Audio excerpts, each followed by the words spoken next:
Online TV.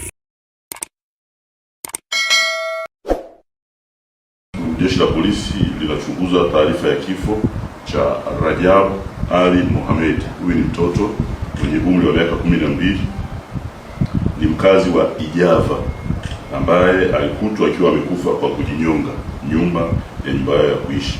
Hili tukio limebainika leo asubuhi, mapema asubuhi kabisa, Machi 23, 2026 katika kitongoji cha Kaloleni, kata ya Itaragwe, wilaya ya Gairo.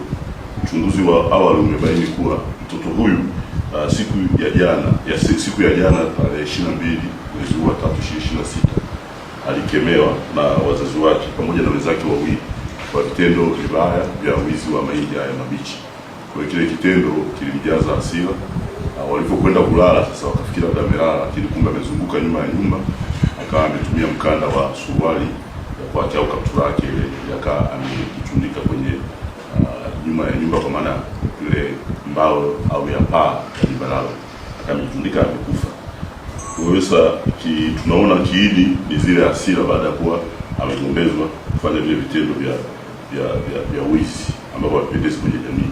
Kwa hiyo tupende kutoa wito tu kwa watoto kusikiliza vema mafundisho ya wazazi, walimu na viongozi wa kijamii, ili wakuwe katika maadili mazuri, ili kuepuka tabia au mwenendo mbaya kwa kujichukulia sheria mkononi kwa hasira kiasi cha kujifanyia ukatili unaosababisha kupoteza maisha. Na nalisema hili kwa sababu tumekuwa na matukio ya aina hii sasa yanazidi kuwa mengi, yanayohusisha watoto wenyewe kujichukulia sheria za kutaka kujinyonga baada ya kuwa wamekemewa na familia.